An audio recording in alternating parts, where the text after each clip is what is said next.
Bonjour à tous, dans cette vidéo, je vais vous parler de la première utilisation d'une découpeuse laser avec l'exemple de ma Mira 7S que j'ai reçue il y a pas longtemps. Voilà, donc dans cette vidéo, on va connecter la machine sur le logiciel de pilotage. Ensuite, on va régler, on va trouver les bons réglages pour le matériau qu'on a, donc la puissance, la vitesse.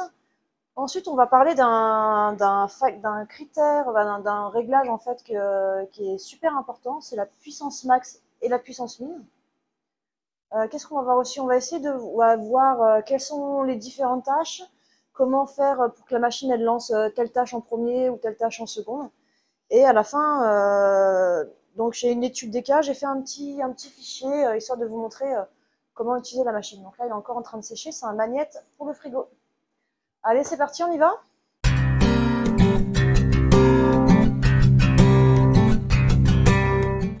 Bon, d'abord, ce qu'on va faire, c'est qu'on va connecter la machine sur Lightburn. Allez, on passe sur le logiciel. Voilà, là, on est sur Lightburn, donc moi, elle est déjà connectée. Là, on voit Mira 7. Pour connecter, on va dans Appareil, ici en bas à droite. Appareil. On fait Trouver mon laser. Là, il demande si l'appareil est bien connecté par USB.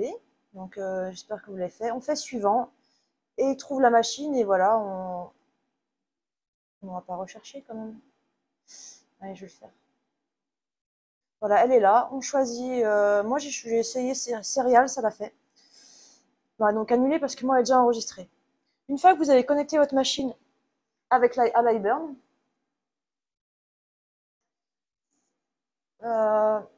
on va lancer des fichiers de test.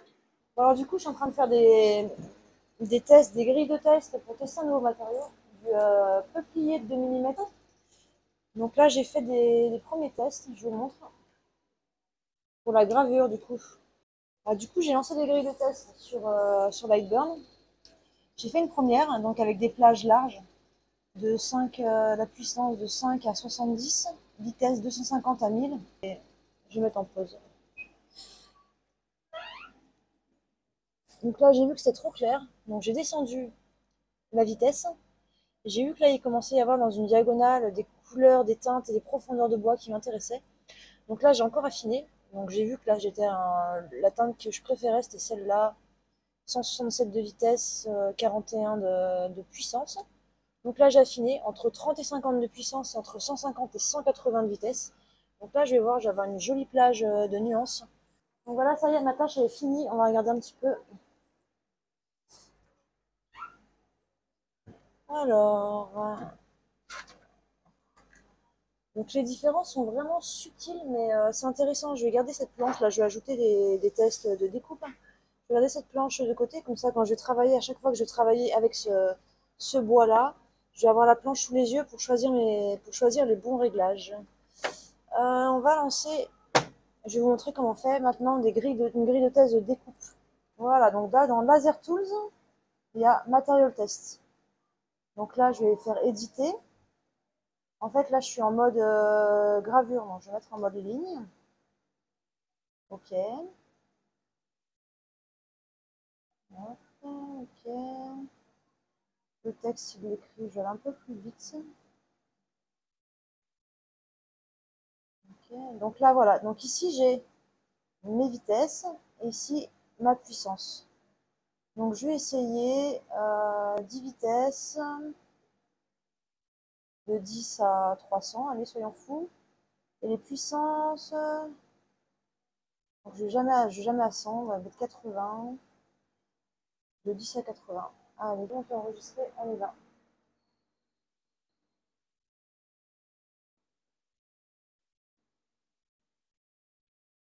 Bon, allez, c'est fini. Vous voyez, ça prend. On va regarder le temps que ça prend. C'est marqué sur le. Ça prend 2 minutes 25, ça vaut pas le coup de s'en passer. C'est vraiment indispensable. C'est vraiment la première chose à faire quand on débute avec une découpeuse laser ou qu'on teste un nouveau matériau. Donc, moi, je vais essayer d'aller le plus vite possible. Ici, c'est bien, là, 74, 56. Ce que je vais faire, c'est que je vais en refaire une pour affiner. Je vais affiner un peu. Donc là, je sais ce qui marche, c'est entre vitesse 40, je vais mettre entre 40 et 90. 40-90. 40-90, 20-60. 40-90, 20-60. Alors, vitesse 40, 90, puissance 20, 60. Allez, c'est bon. Ah, voilà, on a affiné un peu.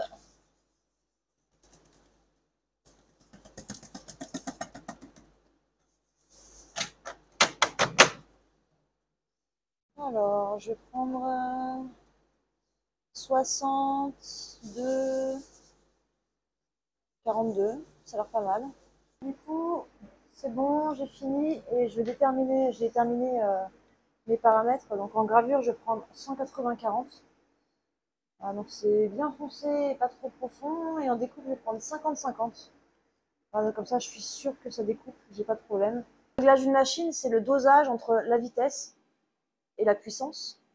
Donc si vous allez plus vite, le faisceau va rester moins longtemps sur la matière. Peut-être qu'il va falloir mettre plus de puissance. Voilà, c'est à vous de trouver en fonction de votre matériau que vous utilisez. Ensuite, ce qu'on va faire, c'est... Je vais vous montrer quelque chose. Dans Lightburn, il y a un réglage. C'est la puissance max et la puissance min.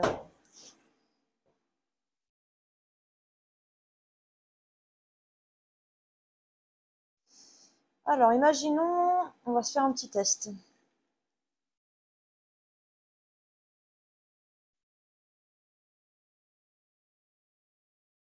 Là.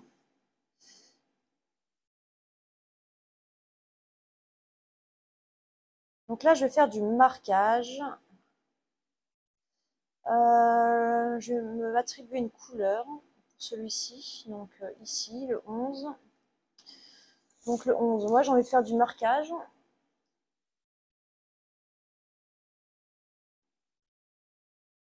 Donc je vais mettre vitesse 400, puissance 35 et 35. Allez, on teste.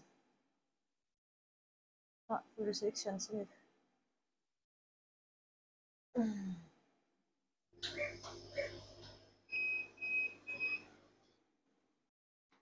Donc là, je vous montre, j'ai fait un rectangle. Et en fait, à l'arrière, là c'est super esthétique, c'est super joli. Par contre, quand on le retourne, alors on voit qu'il y a des petits points sur les bords. Alors pourquoi il y a ça?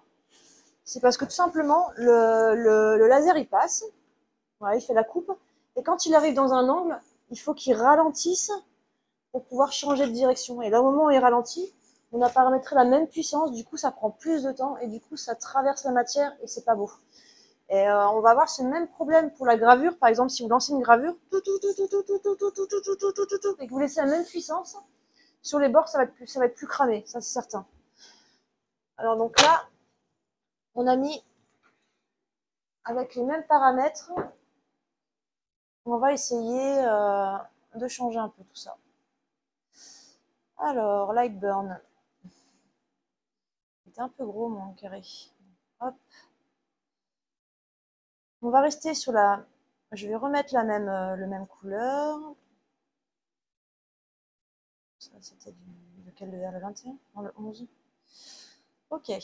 Donc là, on était sur vitesse 400, puissance max 35, puissance min 35. On va essayer avec puissance min 25.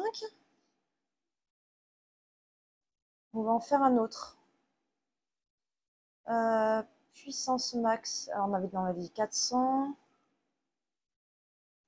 35. L'autre, on avait mis combien? On avait mis 20. Donc là, on va essayer 15 en puissance min. On a mis 25, 15. On va essayer une avec 10. Hein.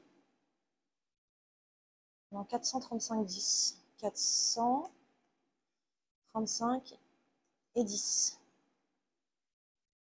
Allez, on lance les touras.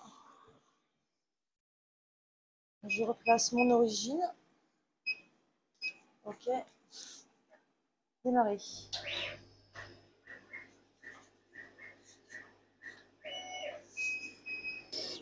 On va regarder.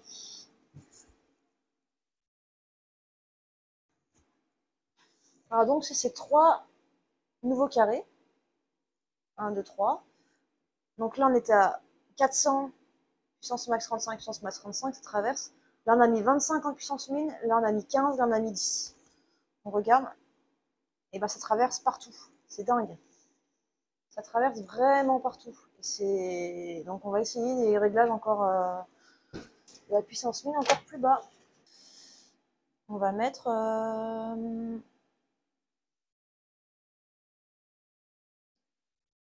8, 7 et 6.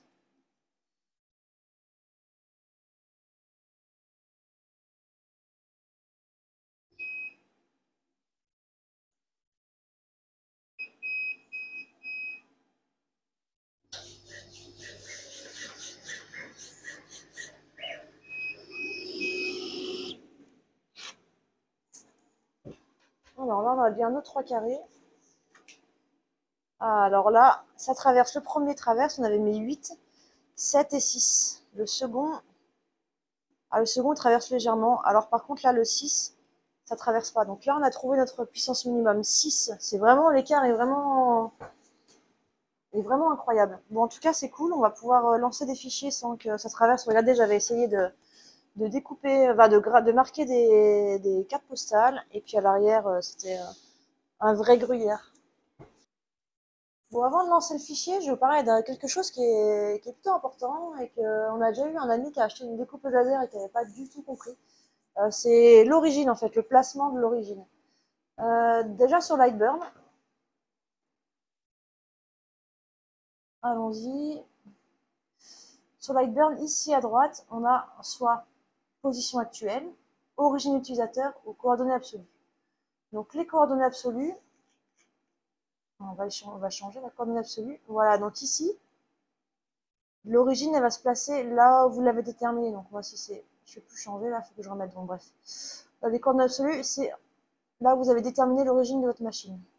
La position actuelle, c'est là où est placé mon laser en ce moment, et l'origine utilisateur. Donc moi, j'utilise quasiment toujours l'origine utilisateur.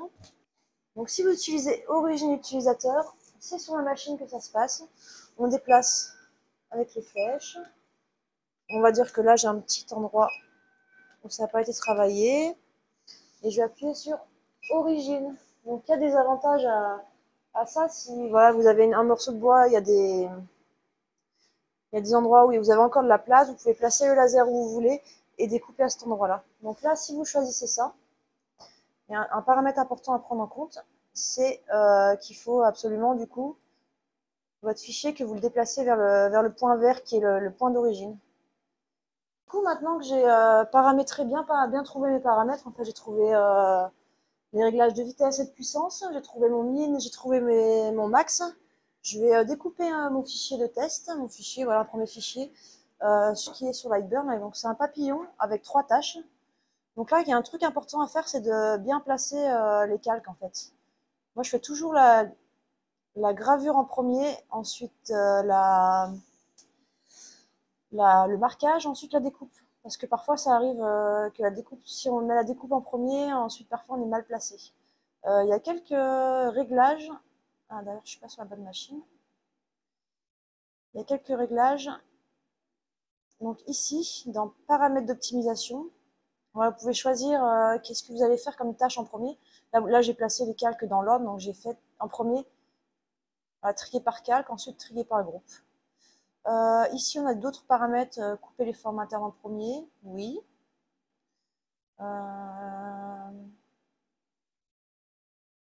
Voilà, donc on peut aussi retirer les lignes qui se chevauchent. Ça peut être intéressant si vous avez un fichier qui n'est pas très propre. Maintenant, on va passer au fichier en lui-même. En fait, là, je vais vous montrer comment j'ai fait pour le concevoir. Donc en fait, j'avais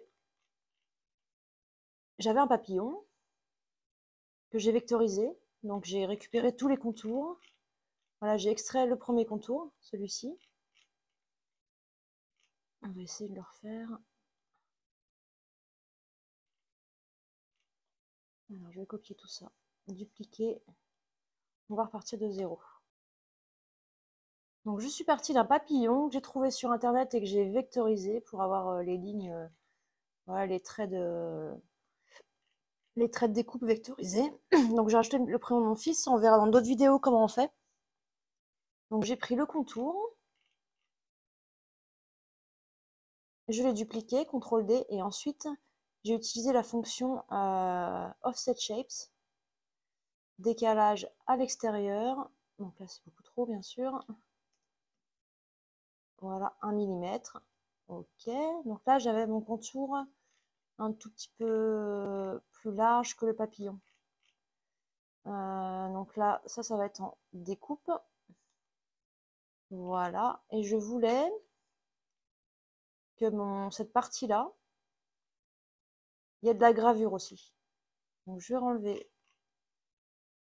la découpe.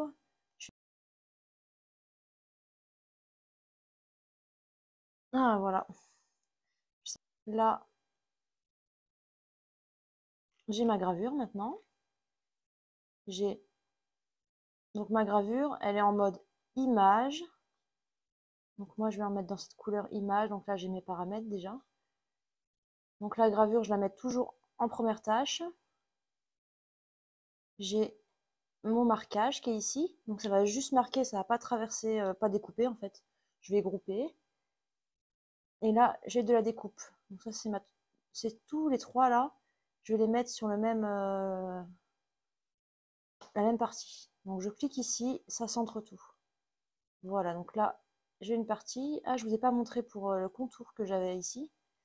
Pour ensuite le faire plus large, pour qu'il soit comme ça. J'ai continué en fait de faire un décalage à l'extérieur. Voilà, à peu près. Bon, j'avais fait un petit peu moins quand même. Mais voilà, c'était ça à peu près. Donc ça va me permettre à mon magnète de, voilà, de pouvoir être collé dessus et on va voir les deux couches de bois, ça va être sympa. Allez, bah maintenant, ce qu'on va faire, c'est qu'on va lancer le fichier.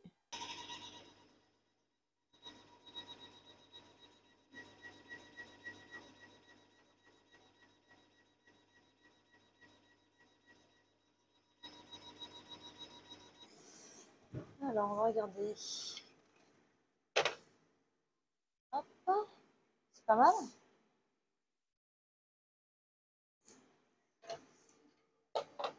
Là, j'ai la couche.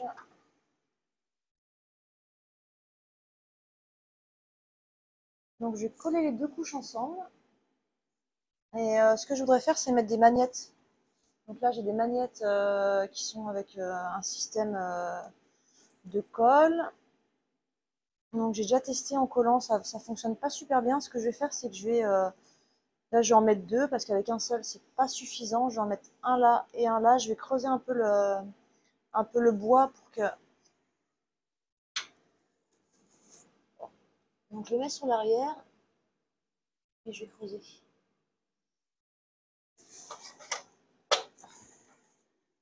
Alors, mon cercle, mon aimant, il fait 1 cm. Alors, 10 mm sur 10 mm. Je vais le remplir. Clic droit, convertir en bitmap. Je vais creuser.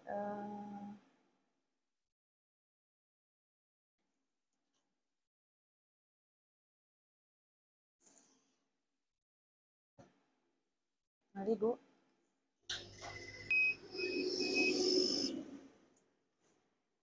Ouais, c'est pas mal. J'ai enlevé quasiment toute la matière là, ce qui rentre. Le petit collant. Ok. C'est pas mal. Je vais faire le second.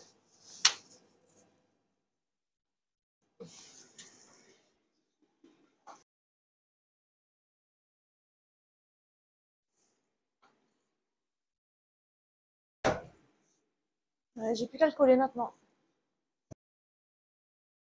Donc voilà, c'est fini pour cette vidéo. J'espère qu'elle vous aura été utile. J'espère que vous pourrez mieux appréhender l'utilisation d'une découpeuse laser. Et si vous avez des questions sur la Mira 7S, sur Aeon Laser, n'hésitez pas à me contacter par comme vous voulez, par mail, par commentaire sous la vidéo ou sur mon site web. Donc voilà, à bientôt. Salut!